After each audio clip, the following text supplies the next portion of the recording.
Historic period అంటే ఏమని చెప్పాము? Historic period means return sources ఉన్నటువంటి కాలం, అంతేనా? చారిత్రక యుగము అంటే చరిత్ర ఉన్నటువంటి కాలం. చరిత్ర ఉంది అంటే లిపి సాహిత్యం ఉంది.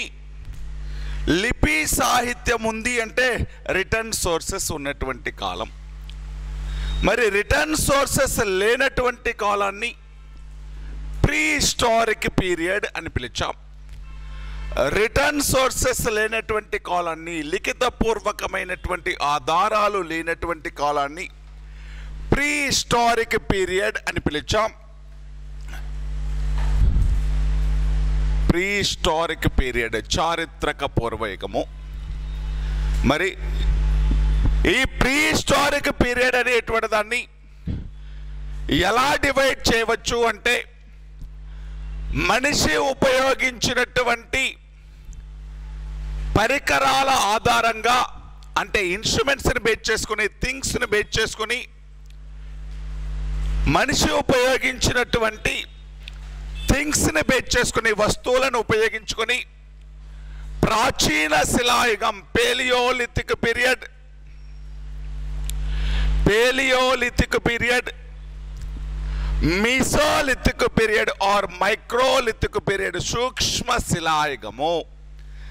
Mesolithic period or microlithic period సూక్ష్మ శిలాయుగము. నియోలిథిక్ పీరియడ్ అంటే నవీన శిలాయుగము. నియోలిథిక్ పీరియడ్ అంటే నవీన శిలాయుగము.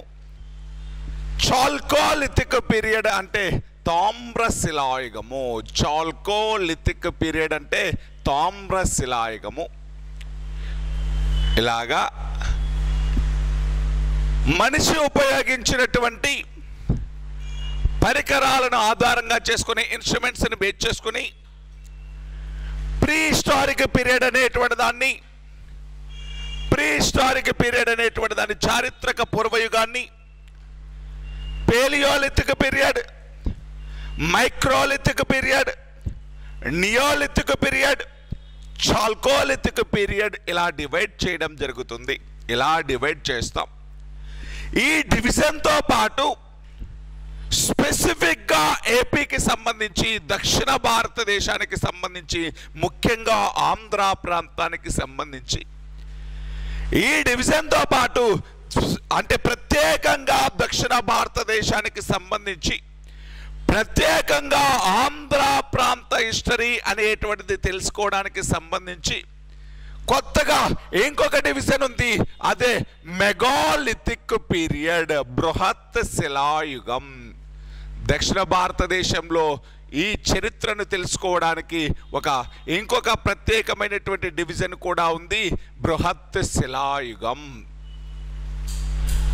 అంటే ఇది టోటల్ ఇండియా మొత్తం లేదండి. బృహత్ శిలాయుగం ఓన్లీ సదరన్ ఇండియాకి మాత్రమే పరిమితం, దక్షిణ భారతదేశానికి మాత్రమే పరిమితం.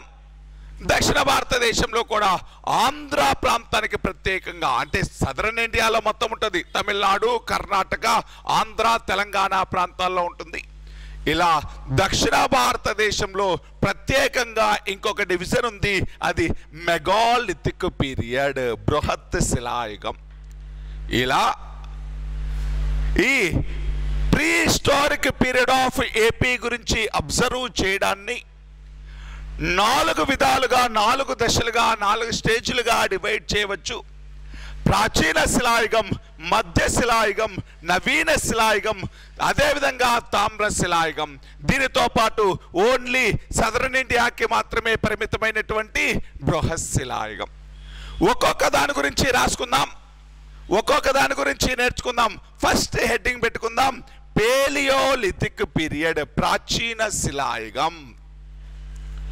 పేలియోలిథిక్ పీరియడ్, ప్రాచీన శిలాయుగం.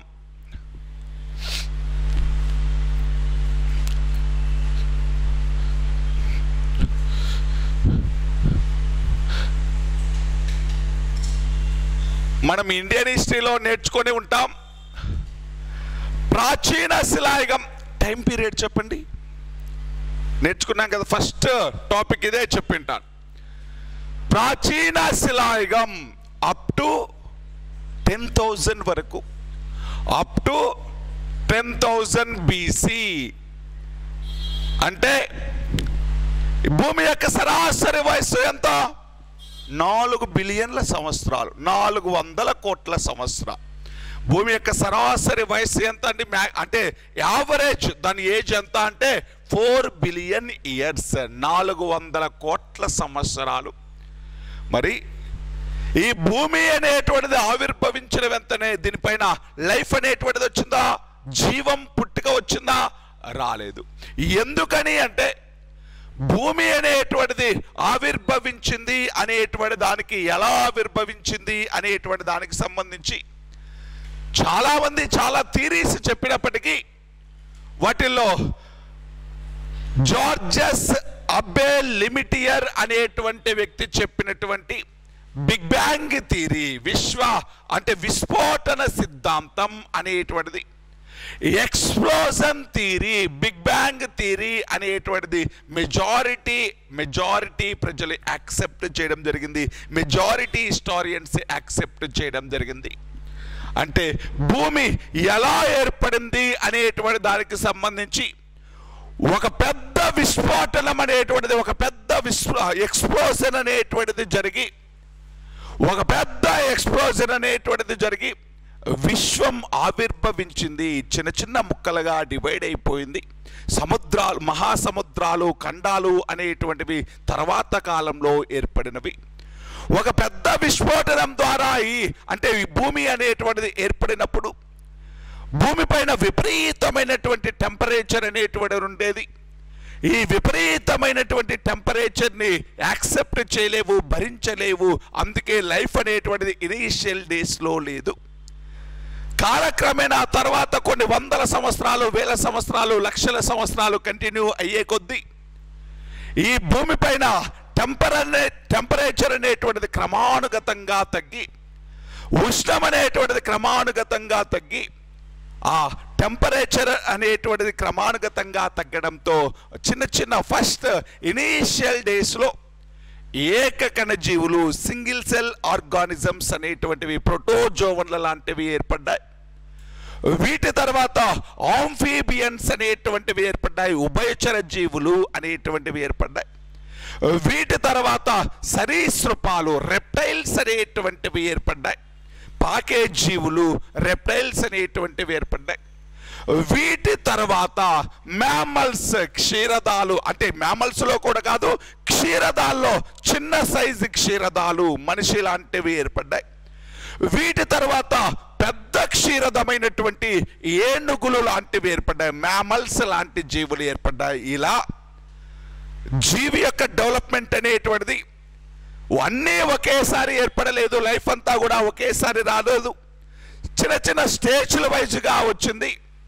కాలానికి అనుగుణంగా కొన్ని మార్పులు అనేటువంటివి వస్తూ ఇనీషియల్గా చిన్న జీవులు, అక్కడి నుంచి కొంచెం పెద్ద జీవులు, ఇంకా కొంచెం పెద్ద జీవులు, ఫైనల్గా ఫుల్లీ డెవలప్డ్ మ్యామల్స్ అనేటువంటివి ఏర్పడ్డాయి. ఇలా జీవి అనేటువంటిది పుట్టినప్పటి నుంచి, ఈ భూమిపైన జీవి పుట్టక వచ్చినప్పటి నుంచి 10,000 సంవత్సరాల వరకు ఉండేటువంటి కాలాన్ని, లైఫ్ ఆరిజినేట్ అయినప్పటి నుంచి, జీవం పుట్టినప్పటి నుంచి 10,000 BC వరకు ఉండేటువంటి కాలాన్ని ఏమని పిలిచారు అంటే ప్రాచీన శిలాయుగం అని పిలవడం జరిగింది. పేలియోలిథిక్ పీరియడ్ అని పిలవడం జరిగింది.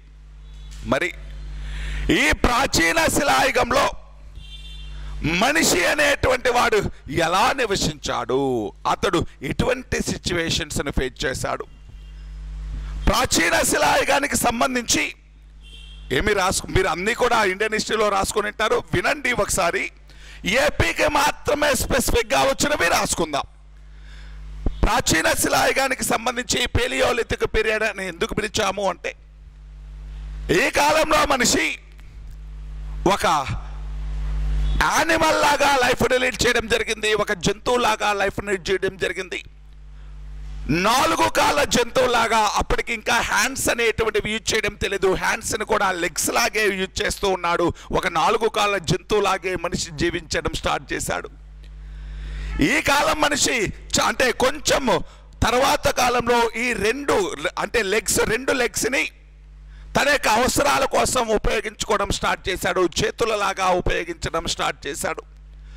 వేట మీద ప్రధానంగా ఫుడ్ కోసం అతను హంటింగ్ మీద డిపెండ్ అయ్యాడు, వేట మీద డిపెండ్ అయ్యాడు, నొమెడిక్ లైఫ్ని లీడ్ చేయడం జరిగింది, సంచార జీవితాన్ని గడిపాడు. ఒక చోట నుంచి ఇంకొక చోటికి వెళ్తూ ఉండేటువంటి వాడు ఇతని యొక్క ఫుడ్ కోసం ప్రధానంగా వేట మీద ఆధారపడ్డాడు. దాంతోపాటు నేచర్లో వచ్చేటువంటి ఫ్రూట్స్ అనేటువంటివి, దానితో పాటు రూట్స్ అనేటువంటివి, వీటి మీద బాగా డిపెండ్ అయ్యి లైఫ్ని లీడ్ చేయడం జరిగింది. మరి ఈ కాలపు మనిషి తన యొక్క అవసరాల కోసం, ఈ వేట కోసం, లేకపోతే రక్షణ కోసం, వివిధ జంతువుల నుంచి తనను తాను రక్షించుకోవడం కోసం పెద్ద పెద్ద రాతి పరికరాలను ఆయుధాలలాగా వాడడం జరిగింది. పెద్ద పెద్ద స్టోన్ వెపన్స్ అనేటువంటివి యూజ్ చేశాడు.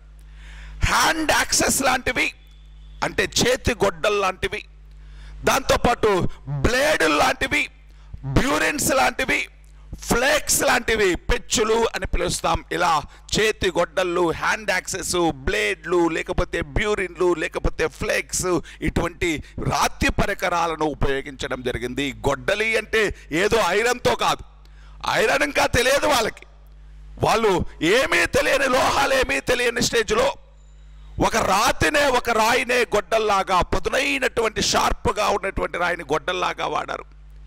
ఈ చదునైనటువంటి రాయినే బ్లేడ్లాగా, అంటే దానిపైన ఆ లేయర్ అనేటువంటిది జంతువులు వేటాడిన తర్వాత వాటిపైన ఉండేటువంటి స్కిన్ తీయడం కోసం ఆ రాతినే ఉపయోగించాడు.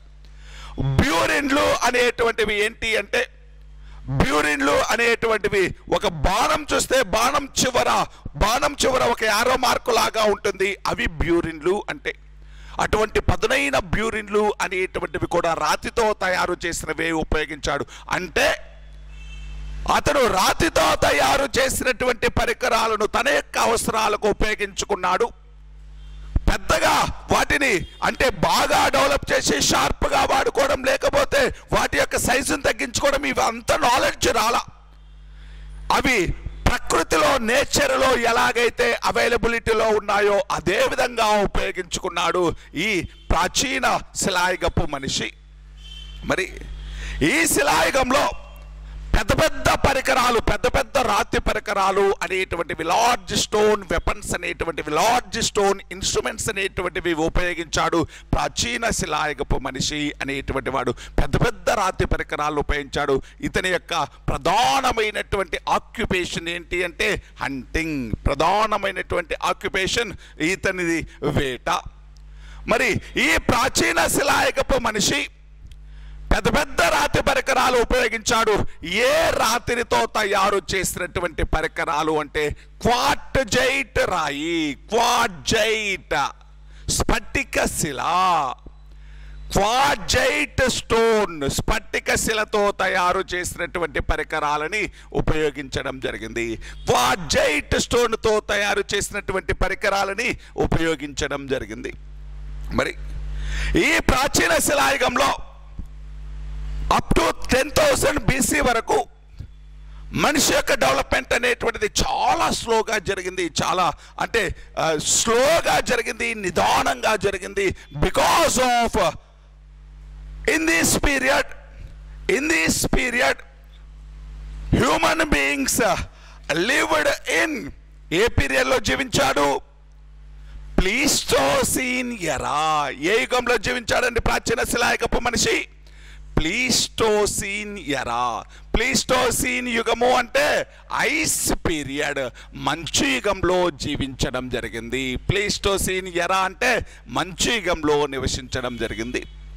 అంటే అప్పటికి ఇంకా ఒక గట్టి ఉపరితలం అనేటువంటిది రాలేదు, అప్పటికి రాతి ఉపరితలం లేదు. ధ్రువ ప్రాంతాలలో ఎలాగైతే మంచుందో ఈ ప్రాచీన శిలాయుగం వరకు మామూలుగా భూమిపైన కూడా మంచుతో కప్పబడి ఉండేది. అందుకే మనిషి పెద్దగా డెవలప్ అవ్వలేదు ఈ కాలంలో. చూడండి, ధ్రువ ప్రాంతాలు అనేటువంటివి చూస్తే మీరు ఈ ధ్రువ ప్రాంతాలు అనేటువంటివి ఎల్లప్పుడూ మంచుతో కప్పబడి ఉన్న ప్రాంతాలు. ఆర్కిటిక్, అంటార్కిటిక్ ప్రాంతాల్లో పాపులేషన్ ఎక్కువగా ఉంటుందా, తక్కువగా ఉంటుందా? చాలా తక్కువగా ఉంటుంది పాపులేషన్ అనేటువంటిది. ఆ సిచ్యువేషన్స్ అనేటువంటివి బేర్ చేయలేరు, లేకపోతే ఆ ప్రాంతం మనిషి యొక్క అభివృద్ధికి అనుకూలంగా ఉండదు. కాబట్టి మనిషి యొక్క అభివృద్ధి చాలా తక్కువగా జరుగుతూ ఉంటుంది. అదేవిధంగా ప్రాచీన శిలాయుగంలో కూడా మనిషి ప్లీస్టోసీన్ ఎరాలో నివసించాడు, ఐస్ పీరియడ్లో నివసించాడు, మంచుయుగంలో నివసించాడు. కాబట్టి అతని యొక్క అభివృద్ధి అనేటువంటిది చాలా స్లోగా జరిగింది. మరి ఈ ప్రాచీన శిలాయుగానికి సంబంధించి ఈ పేలియోలిథిక్ పీరియడ్ అనేటువంటి దానికి సంబంధించి, ప్రాచీన శిలాయుగానికి సంబంధించి ఆంధ్ర ప్రాంతంలో అనేక ప్రాంతాలలో సైట్స్ అనేటువంటివి దొరికాయి, అనేక ప్రాంతాలలో ఆధారాలు అనేటువంటివి దొరికాయి, అనేక ప్రాంతాలను వెలికి తీయడం జరిగింది. మరి ప్రాచీన శిలాయుగానికి సంబంధించి అక్కడ జరిపినటువంటి తవ్వకాలు అనేటువంటివి అనేక చోట్ల తవ్వకాలు జరిపి అనేక ప్రాచీన శిలాయుగానికి సంబంధించినటువంటి సైట్స్ అంటే ఒక ప్రాంతం, సైట్ అంటే ఒక ఏరియా, ఒక పట్టణం, ఒక ప్రాంతం.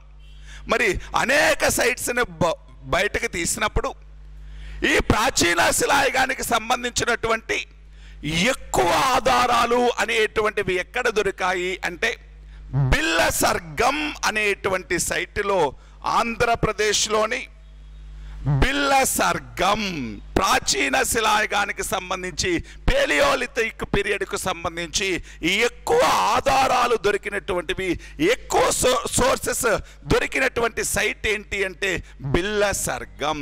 బిల్లసర్గం అంటే నథింగ్ బట్ బేతంచెర్ల. ప్రస్తుతం బిల్లసర్గం అంటే ఏంటండి? బేతంచెర్ల. నంద్యాల జిల్లానా ప్రస్తుతం? బేతంచెర్ల విడిపోయిన తర్వాత ఏ జిల్లా? నంద్యాలే. అంతకుముందు కర్నూలు జిల్లా అని ఉండేది, ఇప్పుడు బేతంచెర్ల అంటే నంద్యాల జిల్లా. బిల్లసర్గం అంటే ఏ ప్రాంతం అండి? బేతంచెర్లనే అప్పట్లో బిల్లసర్గం అని పిలిచారు. మరి ఈ బిల్లసర్గం అనేటువంటి ప్రాంతంలో ప్రాచీన శిలాయుగానికి సంబంధించినటువంటి అనేకమైనటువంటి సోర్సెస్ అనేటువంటివి ఆధారాలు దొరకడంతో ఈ బిల్లసర్గం అనేటువంటి ప్రాంతాన్ని ఏమని పిలుస్తారు అంటే ప్రాచీన శిలాయుగపు ప్రధాన కేంద్రం లాగా చెప్పడం జరుగుతుంది. ప్రాచీన అంటే మెయిన్ స్పాట్, మెయిన్ సైట్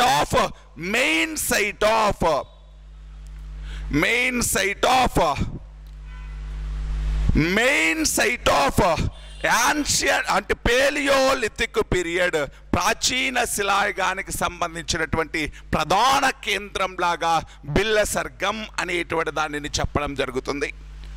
దానితో పాటు ఈ ప్రాచీన శిలాయుగానికి సంబంధించి ఇంకొక సైటు బేతంచెర్ల పక్కనే ఉన్నటువంటి బిల్లసర్గానికి దగ్గరలో ఉన్నటువంటి ముచ్చట్ల చింతమానుగవి.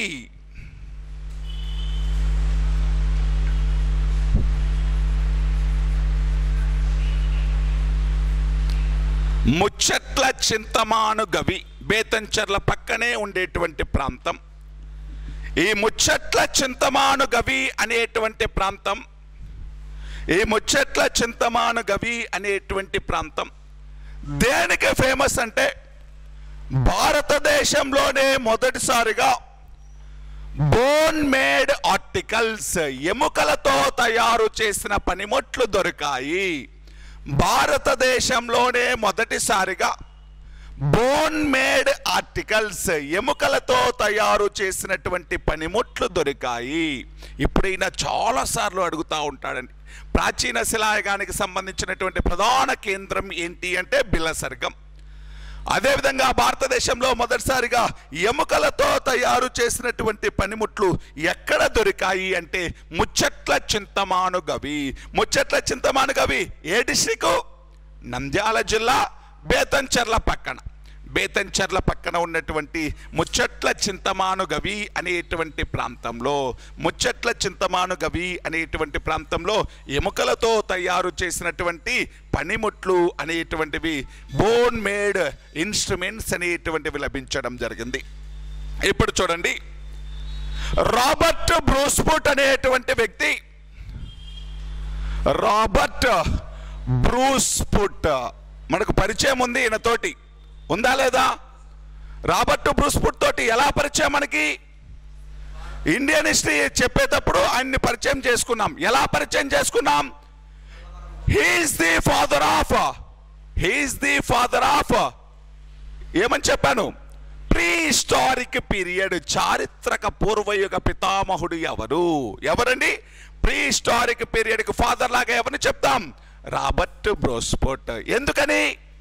Why? Because he has excavated lot of sites.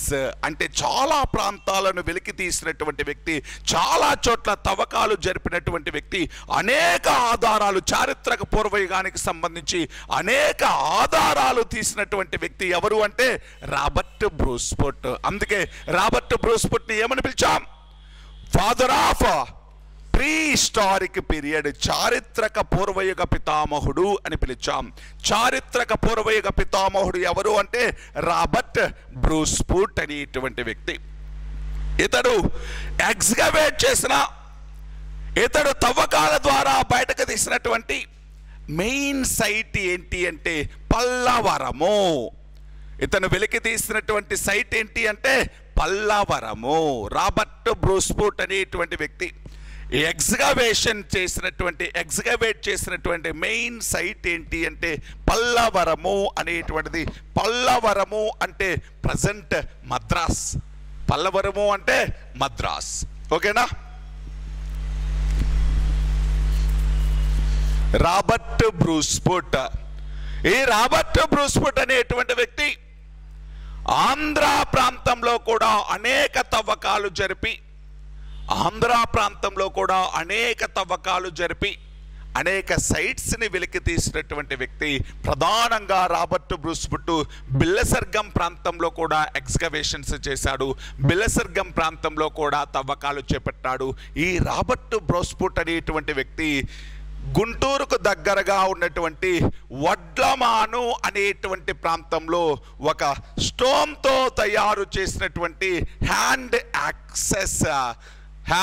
Axe చేతి గొడ్డలి, అంటే రాతితో తయారు చేసినటువంటి ఒక చేతి గొడ్డలి, అంటే ప్రాచీన శిలాయుగానికి సంబంధించినటువంటి ఒక రాతి చేతి గొడ్డలిని ఐడెంటిఫై చేశాడు. ఎక్కడ అంటే వడ్లమాను.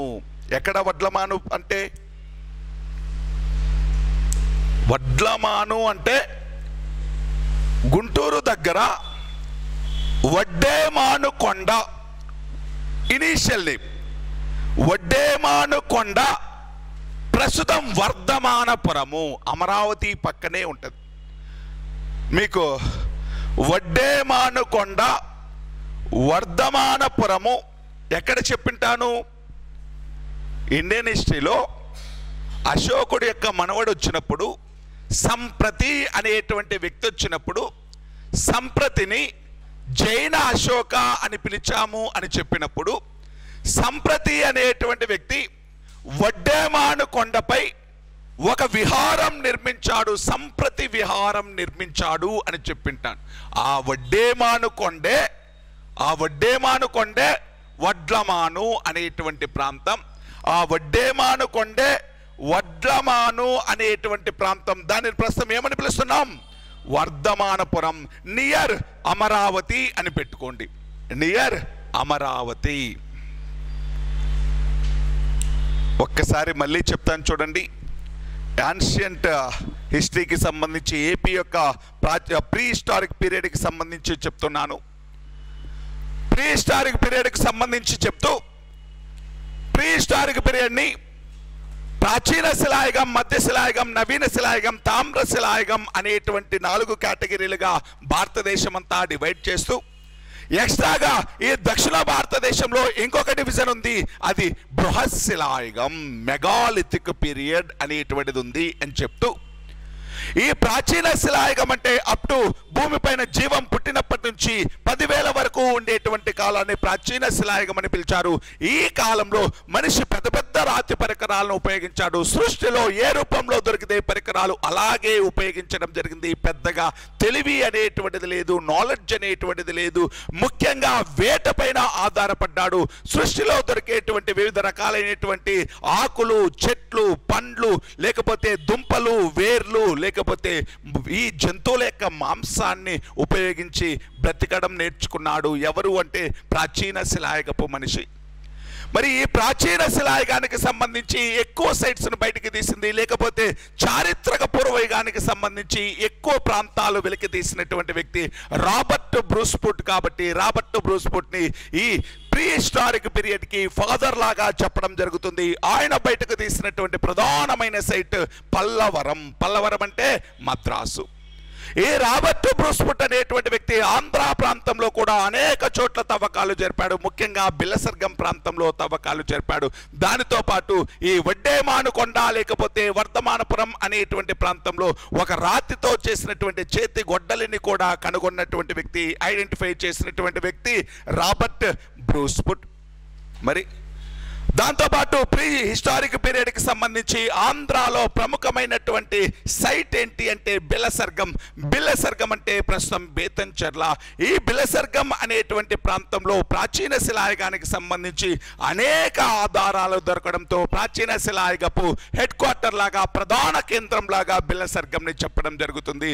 ఈ బిల్లసర్గం లేకపోతే బేతంచెర్ల పరిసర ప్రాంతాలలోనే దగ్గరగా ఉన్నటువంటి ముచ్చట్ల చింతమానుగవి అనేటువంటి ప్రాంతంలో భారతదేశంలోనే మొదటిసారిగా ఈ ఎముకలతో తయారు చేసినటువంటి ఇన్స్ట్రుమెంట్స్ ని ఐడెంటిఫై చేయడం జరిగింది.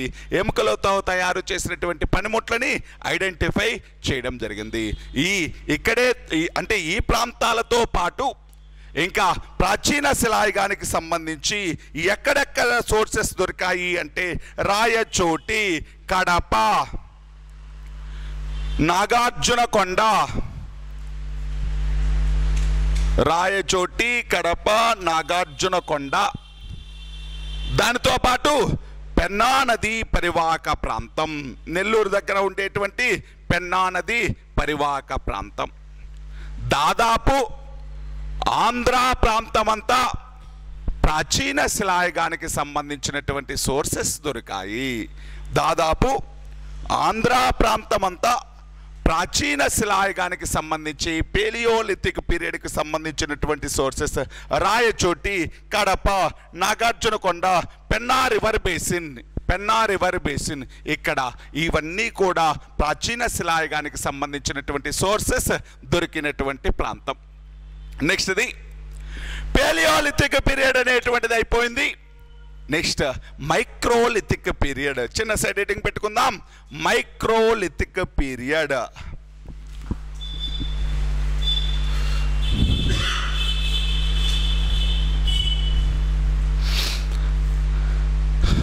సూక్ష్మ శిలాయుగం లేదా మధ్య శిలాయుగం.